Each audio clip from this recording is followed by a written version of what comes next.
है, गुजर भी है, तमाम शेड्यूल कास्ट की जाति है, मुस्लिम भाईचारा भी है। आप चेक करके देखो, अगर कोई जोड़ने निकला है तो आजाद समाज पार्टी वाले निकले हैं। मेरी बात को आप याद रखना। आज मुजफ्फरनगर में जोड़ रहे हैं और आने वाले दिनों में पूरे देश में भाईचारा बना के जोड़ने का काम करेंगे। इस भाईचारे को टूटने नहीं देंगे, क्योंकि भाईचारे से नुकसान है, टूटने से नुकसान हमारा हुआ और फायदा उनका हुआ।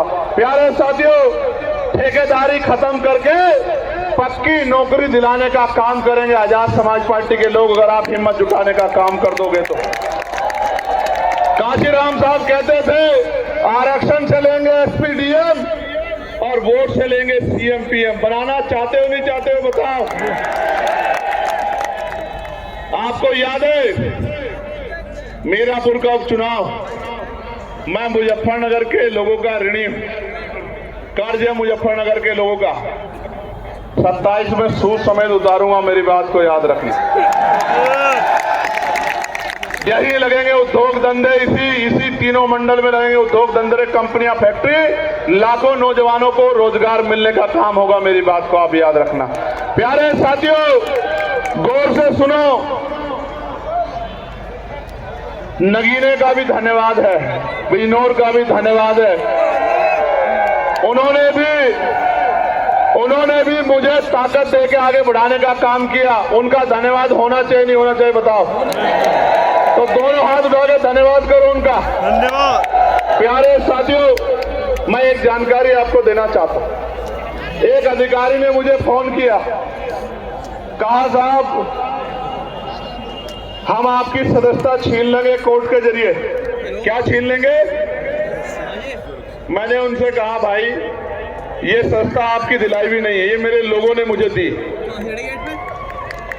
अगर वो कह देंगे तो एक नहीं 1000 बार छोड़ दूंगा। वो आप आज कह दो कि भैया ये काम मत करो, घर बैठ जाओ, तो वचन दे कहता हूं कि वापस नहीं आऊंगा, घर जाके बैठ जाऊंगा। अगर आप आज कह दोगे, आप आज कह दो कि भैया लड़ना बंद कर दो, लेकिन इनके कहे से सदस्यता छोड़ने वाला नहीं हूं। एक चंद्रशेखर को रोकने की कोशिश करोगे, विधानसभा में 203 चंद्रशेखर बना के भेजेंगे उत्तर प्रदेश में हम लोग।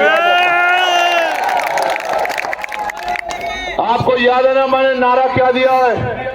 गांव गांव चलो, पांव पांव चलो, चलो बूथ की ओर, चलो डोर टू डोर। आप यहाँ आए हो, लेके क्या जा रहे हो? यहाँ से घर जाओगे तो चैन से मत बैठना, कोई मीडिया ना दिखाए, हरक मत करना, अपने आप घर से निकलना, रोजाना 1 घंटा काम करना।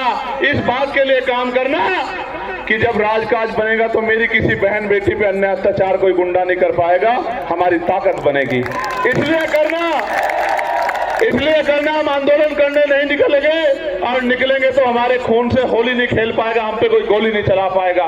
इसलिए करना कि बाबा साहब अम्बेडकर के अधूरे सपने को पूरा करना है। इसलिए करना काशीराम साहब के पूरे जीवन संघर्ष को पूरा करना है। और अगर आप नहीं करोगे तो कौन करेगा मुझे ये भी बता दो। कोई और करेगा क्या?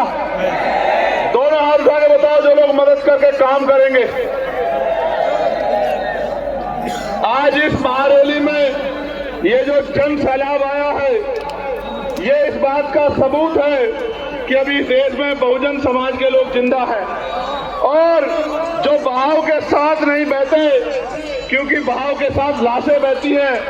बेशक इस देश में सत्ताधारियों ने धन बल के आधार पर किसान मजदूर कमेरे को कमजोर कर दिया, किंतु जनबल और मनोबल को वो हमारे कमजोर नहीं कर सकते, और ना ही हम उसको कमजोर होने देंगे। आप मेरी बात को याद रखना, ये किसानों की धरती है और यहाँ किसान शोध संस्थान है। 350 रुपए में गन्ने की वो होती है, गन्ने की लागत है, 400 रुपए दे रहे हैं। किसान को डीएपी नहीं मिल रहा है, किसान को यूरिया नहीं मिल रहा है, किसान लाइनों में लगता है, पिटता है लाठियों से। मैं किसानों को कहना चाहता हूं, एक मौका आजाद समाज पार्टी को दो, गन्ने का मूल्य 500 रुपए करके देंगे आपको। मेरी बात को याद है। और ऐसे नहीं कह रहा हूं, डंके की चोट पे कह रहा हूं, हर साल गन्ने मूल्य में वृद्धि करेंगे, 1.5 गुना आपको पैसे देने का काम करेंगे। और 14 नहीं 9 दिन के अंदर आपके खातों में पहुंचाने का काम करेंगे। इस सरकार ने तो कहा था किसानों की आमदनी दोगुनी करेंगे। इस सरकार ने कहा था बिजली का बिल माफ कर देंगे, बिजली का बिल हाफ कर देंगे। किया क्या? और बड़े बड़े मीटर लगा के किसानों को कमजोर करने का काम किया। इसलिए आपसे कह रहा हूं, किसान भाइयों से कह रहा हूं, पश्चिम उत्तर प्रदेश के लोग मेरठ हाईकोर्ट बेंच की मांग कर रहे हैं। मैंने पार्लियामेंट में आवाज उठाई, एडवोकेट प्रोटेक्शन एक्ट लागू होना चाहिए। मैं आज आपसे कह रहा हूं, राजकाज बनेगा तो मेरठ में जो हाईकोर्ट की बेंच बनवाने का काम हम लोग करेंगे, किसी और की जरूरत नहीं पड़ेगी। गौर से सुनना, एक टहनी एक दिन पतवार बनती है, एक चिंगारी दहककर अंगार बनती है, जिसे सदा रोंदा गया मिट्टी यूं ही मिट्टी समझकर, वही मिट्टी एक दिन मीनार बनती है, वही मिट्टी एक दिन मीनार बनती है। मेरी बात सुनो मेरे प्यारे साथियों, आप लोग स्वाभिमानी लोग हो ना? स्वाभिमानी लोग हो या नहीं हो बताओ? तो मेरी इस बात को गांठ बांध के जाना कि यहां से जाके सोना मत, चैन से मत बैठना, क्योंकि अगर आप गुलामी को एहसास नहीं कर रहे हो तो आप में और मरे में कोई फर्क नहीं है। मेरे लोगों, आज भी अच्छी रोटी कपड़ा मकान नहीं मिल रहा है, सम्मान नहीं मिल रहा है, आज भी अच्छे घर नहीं है, अच्छी पढ़ाई नहीं है, अच्छा रोजगार नहीं है, अच्छी चिकित्सा सेवाएं नहीं है। क्यों?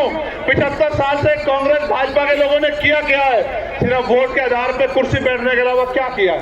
उनको मेरे लोगों का दर्द क्यों नहीं दिखाई देता? उनको हमारे घरों में बुलडोजर क्यों नहीं दिखाई देता? उनको हमारे मुस्लिम नेताओं को जेल में ठूस के बंद करना क्यों नहीं दिखाई देता? मैं इसलिए कह रहा हूं, उनको किसान नहीं दिखाई देता, नौजवान नहीं दिखाई देता, उनको दिखाई देता है तो सत्ता दिखाई देती है। आपको भी दिखना चाहिए तो आजाद समाज पार्टी का नीला झंडा दिखना चाहिए, उनका निशान दिखना चाहिए। दोबारा पूछ रहा हूं, स्वाभिमानी लोग हो ना? स्वाभिमानी लोग हाथ तो नहीं फैलाते? तो भीख मांगना बंद करो, सरकार से सत्ता का प्रबंध करो। मांगने वाले हाथ मत रखो, सत्ता बना के देने वाले बनो। आज जिनसे सड़क रोजगार मांग रहे हो, कल सत्ता में आके रोजगार देने का काम करो, लोगों के आंसू पूछने का काम करो। आप यहाँ इतनी बड़ी संख्या में आए, आज आपने मेरी हिम्मत बढ़ाई। मैं आपको विश्वास दिलाता हूँ इस संविधान की शपथ लेके कि जब तक मेरे शरीर में लहू का आखिरी कतरा है, एक कदम पीछे नहीं हटेगा। चंद्रशेखर, इस बात को याद हापुड़ के लोगों का धन्यवाद देता हूं, बुलंदशहर के लोगों का धन्यवाद देता हूं, गौतम बुद्ध नगर गाजियाबाद का धन्यवाद देता हूं, बागपत मेरठ का धन्यवाद देता हूं, अमरोहा का, संभल का, मुरादाबाद का धन्यवाद देता हूं, बिजनौर के लोगों का धन्यवाद देता हूं, सहारनपुर शामली के लोगों का धन्यवाद देता हूं, और सबसे ज्यादा धन्यवाद मुजफ्फरनगर के लोगों का देता हूं। मेरी बात को आप याद रखें। और आज धन्यवाद दे रहा हूं, कल कलम से आपकी ताकत और आपके सम्मान को मजबूत करने का काम करूंगा। मदद करोगे नहीं करोगे बताओ? ऐसे उठाओ दोनों और मुट्ठी बंद करो। मैं जिन हमारे जिले की टीम का, विधानसभा की टीम का, प्रदेश की टीम का, मंडल की टीम का, जिन्होंने इतना अच्छा कार्यक्रम कराया, मैं उनका बहुत बहुत धन्यवाद देता हूं। कल अखबार पढ़ना, आपकी खबर इतनी सी होगी और आपके विरोध में अगर 20 लोग कहीं खड़े होंगे तो उनकी खबर इतनी बड़ी होगी। क्यों? क्योंकि आपकी बढ़ती ताकत से सबके पैर उखड़े हुए हैं। मेरी बात को आप याद रखना। इसलिए मैं आपको बार बार कहता हूं, इधर उधर मत ध्यान देना, अपने लक्ष्य पर ध्यान देना। समय बदलेगा, सबका इलाज होगा। मेरी बात को आप याद रखना। किसी को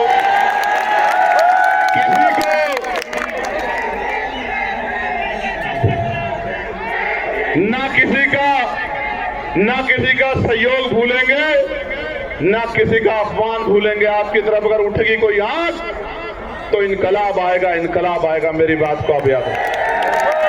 मैं किसान भाइयों का धन्यवाद देता हूं और तमाम सिख भाइयों का, गुर्जर भाइयों का, जाट भाइयों का, मुस्लिम भाइयों का, सैनी, पाल, प्रजापति, यादव, लोधी भाइयों का धन्यवाद देता हूं। तमाम जितने सैन, विश्वकर्मा, जितने लोग यहां पहुंचे और जब तक जीवन रहेगा आपके इस कर्ज को उतारता रहूंगा। बहुत बहुत धन्यवाद। जय भीम, जय भारत, जय मंडल, जय जोहार, जय संविधान। 1 जनवरी के बाद क्या होगा? 1 जनवरी के बाद क्या होगा? ये जो बाबा जी घूम रहे थे ना, अभी कह रहे थे हिंदू राष्ट्र बनाना है, और कह रहे थे हम तो भविष्य देख लेते हैं। वो कहते नहीं कहते हम तो भविष्य देख लेते हैं।